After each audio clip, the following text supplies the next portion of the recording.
प्रिय विद्यार्थियों, आप जब फिजिक्स का पेपर देने जा रहे होंगे तो पेपर पढ़ने के लिए 15 मिनट मिलते हैं, लेकिन अगर पेपर से पहले ही आप पेपर का पैटर्न जान लें तो सबसे अच्छा होगा।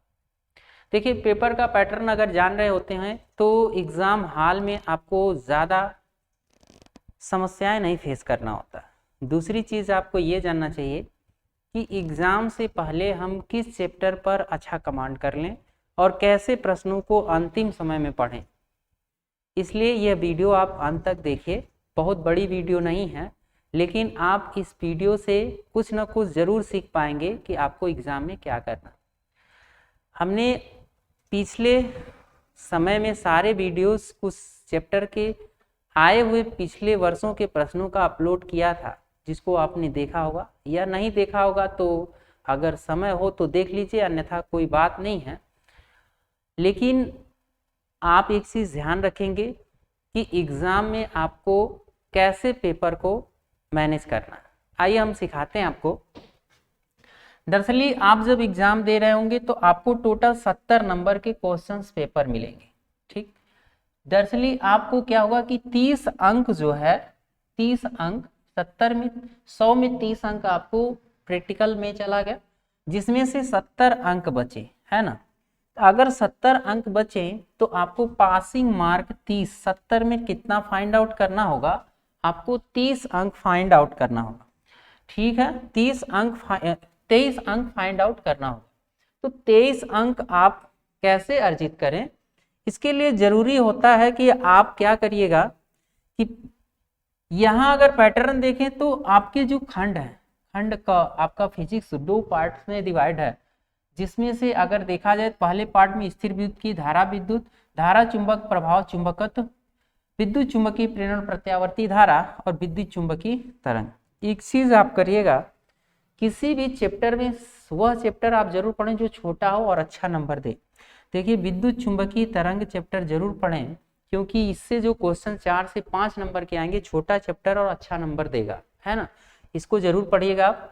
वीडियो भी मैंने बनाया है इस पर, आप उस वीडियो को जरूर देखें, आपको उसको लाभ जरूर मिलेगा। ठीक, इसी तरह से एक छोटे चैप्टर है इलेक्ट्रॉनिक युक्तियां, जिसमें से 8 नंबर, 8 से ऊपर, देखिए एक अनुमानित नंबर ये दिया रहता है, इससे ऊपर नंबर भी आपको मिल सकते हैं। ठीक, इसको पढ़ें। और फिजिक्स का सबसे ज्यादा नंबर देने वाला अगर कोई पार्ट होता है तो प्रकाश होता है। अब क्या करें सर, इसमें टोटल के टोटल क्वेश्चंस चैप्टर तो आपसे पढ़ा नहीं जाएगा, सभी हेडिंग्स नहीं पढ़े जाएंगे।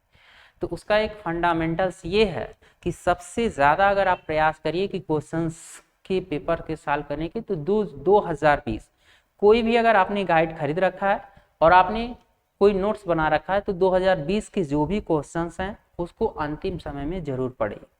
2020 के क्वेश्चंस अगर आप पढ़ते हैं तो उसमें 50% ऐसे क्वेश्चन होंगे जो रिपीटेड क्वेश्चंस होते हैं, है ना। तो वो रिपीटेड क्वेश्चन आपको मदद करेंगे एग्जाम हॉल में आपको एक अच्छा नंबर गेन करने।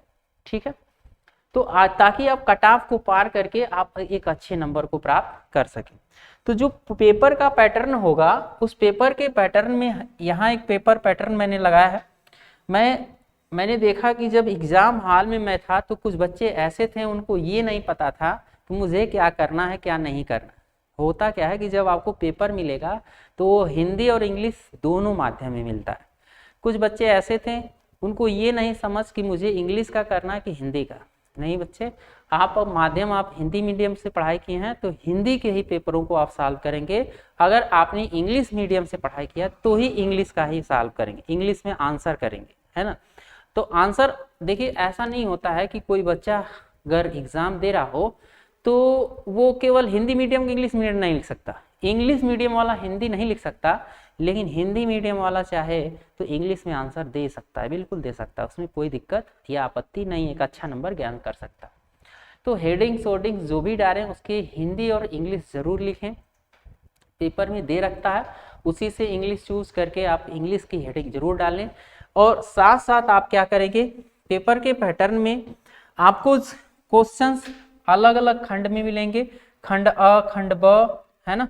जैसे खंड अ है, खंड अ में आपको ऑप्शनल क्वेश्चंस, ब में छोटे क्वेश्चंस जब 1 नंबर के हों उसका आंसर आप 1 लाइन में देने का प्रयास करिएगा, और उससे जो बड़े क्वेश्चंस होंगे इससे 4 या 5 लाइन, 2 नंबर के हैं तो 3 या 4 लाइन में आंसर दीजिए, और अगर वो 4 नंबर के प्रश्न है तो पेज भर में देने का प्रयास करिए, या उससे बड़ा होता है तो कोई दिक्कत नहीं।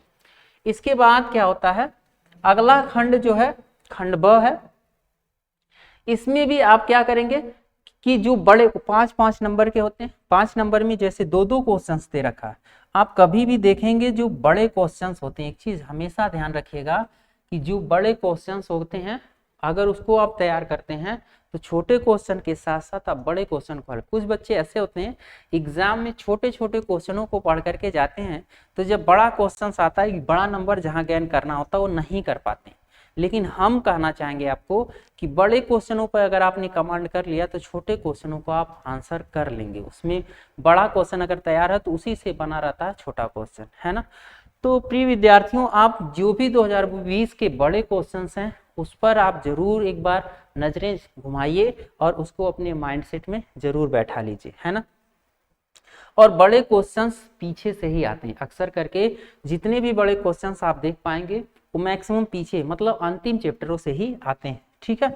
और आप क्या करेंगे, आप एग्जाम के समय कभी भी एक चीज ध्यान रखेंगे कि एग्जाम के समय आप आंसर देते समय कभी कभी ऐसा होता है कुछ बच्चे आंसर तो कर सकते हैं लेकिन याद नहीं आता, कोई दिक्कत नहीं। आप कभी भी अगर इस तरह का दिक्कत हो तो क्वेश्चंस को वहां रोकें और अगला क्वेश्चन जो आ रहा है उसको हल करके पुनः उस जो जगह छोड़े उसको सॉल्व कर ले, ठीक है।